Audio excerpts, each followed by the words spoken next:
ਆ ਸੈਕਿੰਡ ਸਮ ਸੀਗਾ। ਸੈਕਿੰਡ ਸਮ ਦੇ ਵਿੱਚ ਤੁਹਾਨੂੰ ਅਰੇਡ ਡੇਟਾ ਦਿੱਤਾ ਆ ਤੇ ਆਪਾਂ ਇਹਦਾ ਕਲਾਸ ਇੰਟਰਵਲ ਤੇ ਵੀ ਦਿੱਤੇ ਸਾਨੂੰ ਤੇ ਅਸੀਂ ਇਹਦੀ ਫ੍ਰੀਕੁਐਂਸੀ ਕੱਢਣੀ ਹੈ। ਇਹਦੇ ਵਾਸਤੇ ਸਭ ਤੋਂ ਪਹਿਲਾਂ ਜਿਹੜਾ ਅਰੇਡ ਡਾਟਾ ਦਿੱਤਾ ਆ ਉਹਦੇ ਵਿੱਚ ਆਪਾਂ ਦੀ ਕੀ ਵੇਖਣੀ ਹੈ, ਸਭ ਤੋਂ ਪਹਿਲਾਂ ਮੈਕਸਿਮਮ ਵੈਲਿਊ। ਮੈਕਸਿਮਮ ਵੈਲਿਊ ਇਹਦੇ ਵਿੱਚ 48 ਆ ਤੇ ਮਿਨੀਮਮ ਵੈਲਿਊ ਇਹਦੇ ਵਿੱਚ 8 ਆ। ਮੈਕਸਿਮਮ ਵੈਲਿਊ 48 ਆ ਤੇ ਮਿਨੀਮਮ ਵੈਲਿਊ ਜਿਹੜੀ ਹੈ 8 ਆ। ਫਿਰ ਆਪਾਂ ਕੀ ਕੀਤਾ, ਜਿਹੜੇ ਕਲਾਸ ਇੰਟਰਵਲ ਆ ਜਿਹਦੇ ਵਿੱਚ 8 ਵੀ ਕਵਰ ਹੋ ਜਾਏ ਤੇ 48 ਵੀ ਕਵਰ ਹੋ ਜਾਏ, ਆਪਾਂ ਉਹ ਕਲਾਸ ਇੰਟਰਵਲ ਬਣਾ ਲਏ 1 to 10, 11 to 20 ਤੇ 41 to 50। ਟੈਲੀਮਾਰਕਸ ਆ ਜਿਹੜੇ 1 ਤੋਂ ਲੈ ਕੇ 10 ਦੇ ਵਿੱਚ ਨੰਬਰ ਨੇ ਉਹ 4 ਨੇ। ਕਿਹੜੇ ਕਿਹੜੇ ਨੇ, ਉਹ ਹੈਗਾ ਆ 8, 9, 2 ਤੇ 1। ਉਹਦੇ ਸਾਹਮਣੇ 4 ਆ ਗਿਆ। ਇਸੇ ਤਰ੍ਹਾਂ 11 ਤੋਂ ਲੈ ਕੇ 20 ਦੇ ਵਿੱਚ 7 ਨੇ, ਉਹ ਕਿੰਨਾ ਆ ਗਿਆ 7। ਤੇ ਅੱਗੇ ਤੁਸੀਂ ਬਾਕੀ ਸੋਲਵ ਕਰ ਲੈਣਾ ਆ। ਇਹ ਸਿੰਪਲ ਫ੍ਰੀਕੁਐਂਸੀ ਕੱਢਣੀ ਸੀਗੀ।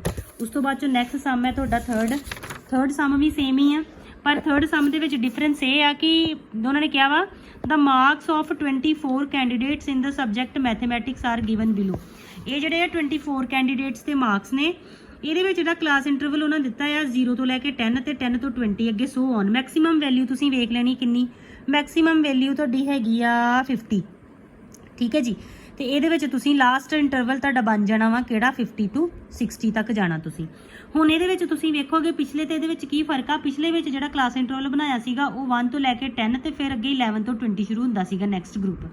ਇਹਦੇ ਵਿੱਚ ਜਿਹੜਾ ਬਣਾਇਆ ਉਹਨਾਂ ਨੇ ਇਹਦੇ ਵਿੱਚ 0 to 10 ਤੇ ਸੇਮ ਹੀ 10 to 20 ਆ। ਹੁਣ ਇਹਦੇ ਵਿੱਚ ਕਿਵੇਂ ਸੋਲਵ ਕਰਨਾ ਆ, ਜਿਹੜੇ ਇਹ ਵਾਲੇ ਗਰੁੱਪ ਹੁੰਦੇ ਆ ਇਹਦੇ 'ਚ ਫ੍ਰੀਕੁਐਂਸੀ ਫਾਈਂਡ ਕਰਨ ਵਾਸਤੇ ਅਸੀਂ 1 ਤੋਂ ਲੈ ਕੇ 10 ਦੇ ਵਿੱਚ ਜਿੰਨੇ ਵੀ ਨੰਬਰ ਆਉਂਦੇ ਨੇ ਉਹ ਸਾਰੇ ਇਸ ਗਰੁੱਪ ਦੇ ਸਾਹਮਣੇ ਲਿਖਣੇ ਆ।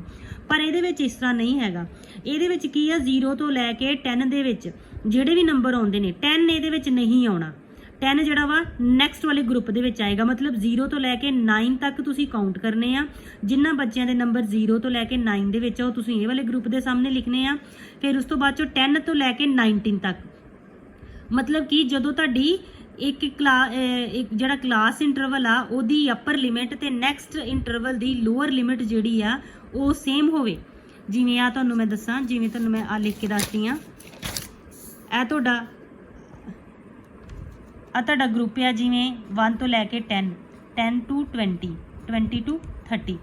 ਆ 10 ਤੇ ਆ 10 ਆ ਤੁਹਾਡੇ ਫਸਟ ਵਾਲੇ ਕਲਾਸ ਇੰਟਰਵਲ ਦੀ ਅਪਰ ਲਿਮਿਟ ਤੇ ਸੈਕਿੰਡ ਵਾਲੇ ਕਲਾਸ ਇੰਟਰਵਲ ਦੀ ਲੋਅਰ ਲਿਮਿਟ। ਜਦੋਂ ਇਹ ਸੇਮ ਹੋਣ ਉਦੋਂ ਜਿਹੜਾ ਅਪਰ ਲਿਮਿਟ ਆ ਉਹ ਇਨਕਲੂਡਡ ਨਹੀਂ ਹੁੰਦੀ, ਉਹ ਐਕਸਕਲੂਡ ਹੁੰਦੀ ਆ। ਉਦੋਂ ਆਪਾਂ ਅਪਰ ਲਿਮਿਟ ਨੂੰ ਕਾਊਂਟ ਨਹੀਂ ਕਰਦੇ, ਹਮੇਸ਼ਾ ਹੀ ਲੋਅਰ ਲਿਮਿਟ ਤੋਂ ਲੈ ਕੇ ਤੇ ਅਪਰ ਲਿਮਿਟ ਤੋਂ ਇੱਕ ਨੰਬਰ ਜਿਹੜਾ ਪਹਿਲੇ ਵਾਲਾ ਜਿਵੇਂ 9।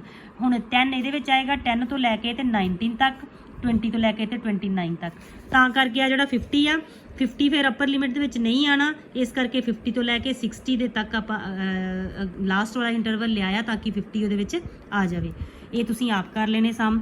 ਅਗਲੀਆਂ ਤੁਹਾਡੀਆਂ ਫਿਲਿਪਸ ਨੇ। ਇਹ ਜਦੋਂ ਤੁਸੀਂ ਫਿਲਿਪਸ ਪੜ੍ਹੋਗੇ ਤੁਹਾਨੂੰ ਪਤਾ ਲੱਗ ਜੂਗਾ, ਨਹੀਂ ਸਮਝ ਆਊਗੀ ਤੇ ਮੈਨੂੰ ਪੁੱਛ ਲਿਓ।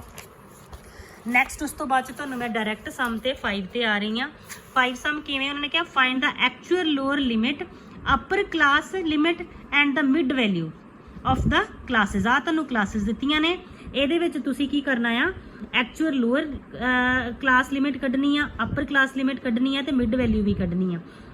ਇਹ ਤੁਹਾਡਾ ਡਾਟਾ ਆ ਤੁਹਾਡੇ ਕੋਲੋਂ ਸਾਹਮਣੇ ਪਿਆ ਆ। ਇਹ ਡਾਟਾ ਨੂੰ ਦੇਖੋ ਮੈਂ ਬੁੱਕ ਦੇ ਉੱਤੇ ਨੋਟਬੁੱਕ ਦੇ ਉੱਪਰ ਟੈਬੂਲਰ ਫਾਰਮ ਦੇ ਵਿੱਚ ਲਿਖ ਲਿਆ ਆ। 10 to 19, 20 to 29, 30 to 39, 40 to 49। ਇਹਨੂੰ ਸਭ ਤੋਂ ਪਹਿਲਾਂ ਤੁਸੀਂ ਵੇਖੋਗੇ ਇਹਦੇ ਵਿੱਚ ਕੀ ਫਰਕ ਆ। ਇਹ ਜਿਹੜੇ ਆ ਇਹ ਕਲਾਸ ਇੰਟਰਵਲ ਦੇ ਵਿੱਚ 19 ਤੇ 20 ਅਪਰ ਲਿਮਿਟ ਤੇ ਲੋਅਰ ਲਿਮਿਟ ਜਿਹੜੀ ਆ ਉਹ ਡਿਫਰੈਂਟ ਆ।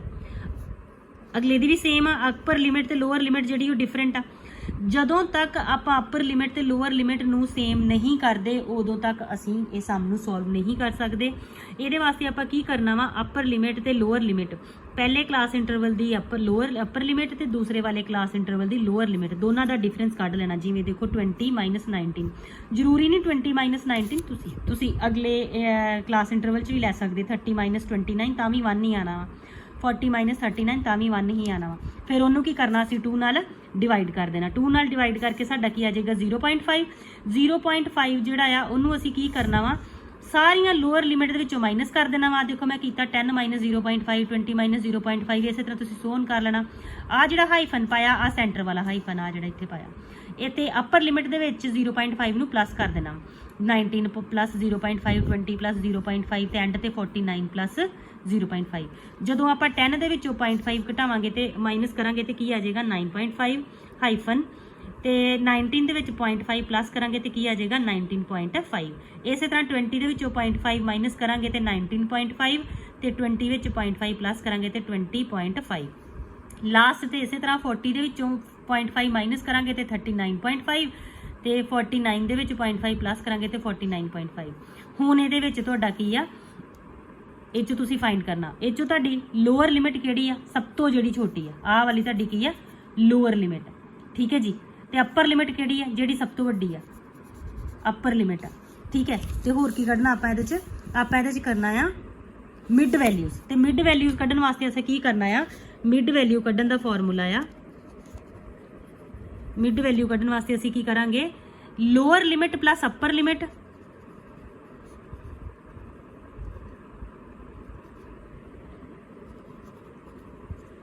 Divided by 2।